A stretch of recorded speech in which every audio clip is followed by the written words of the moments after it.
Well, Chris, it doesn't seem like we're going to be getting that here. Actually, our weather seems more conducive for the beach or being by the water, in my opinion, not necessarily the snow.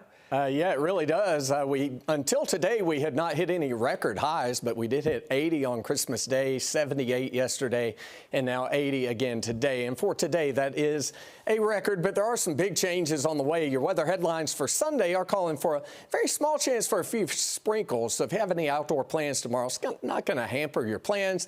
On the other hand, there may be just literally a few drops of water falling out of the sky tomorrow. Slightly better chance of a shower on Monday morning as an Arctic cold front comes through the area. It's going to be a very windy day, especially Monday afternoon, and at least a little bit cooler.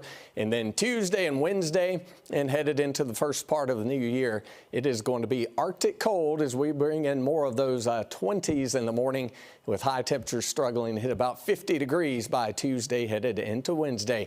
Right now it is getting dark outside. No big surprise about that. Our evening forecast calling for temperatures to still be mild in the mid-60s at 7 o'clock, low 60s at midnight tonight, and overnight lows tonight because of some clouds coming in only in the mid to upper 50s. So your late forecast for your Sunday is calling for a mostly cloudy day, a 20% chance for a few spotty sprinkles. Water temperature there 54. The high tomorrow 69 degrees. We'll be about 8 to 10 degrees cooler tomorrow, but still very, very mild for this time of the year.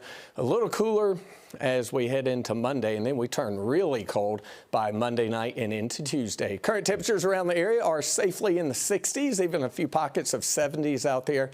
Our warm spot right now 71 in Waynesboro, the cool spot there in Aiken at 64. First Alert Radar Network is dry all across the CSRA, and it'll stay that way for tonight for sure. But overnight tonight and toward daybreak tomorrow, there could be just a little bit of mist or light rain developing. This backdoor cold front, the first of two fronts, will briefly pass through the area tomorrow and cool us off just a few degrees, especially across our South Carolina counties. This is the main event cold front here. Most of the cold air still pinned up to the north into Canada, but there are some teens beginning to work their way across the border into Montana, 20s there in Bismarck, and all that cold air will be spilling on to the south. So the reason it's been so warm is the jet stream. When it goes way to the north, the warm weather is allowed to go way to the north because the jet stream separates the cold polar air from the warm tropical air. So when you have a ridge of high pressure like you see here on the screen, you get a big warm up for us. This is a trough of low pressure, and notice that trough of low pressure moving on to the east and digging down to the south, taking the cold polar air down to the south as well and pushing those tropical temperatures back to the tropics. And that 51 degrees, that's your high temperature here in about 2-3 days from now.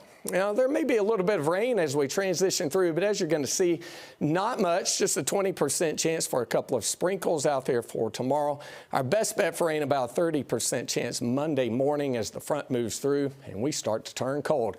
Clouds increase tonight, a warm night in Allendale. Your low tonight, only 58 degrees. Tomorrow, not as warm, a sprinkle possible, but a lot of us do stay dry. 75 the high tomorrow in Gibson, 72 in Augusta. And there is your 7-day forecast, 20 to 30% chance for some very light rain all the way through Monday morning, then dry for the last part of 2025. The coldest weather moves in Wednesday morning down into the lower 20s. Some winter-like weather on the way. Thanks, Chris. Well, with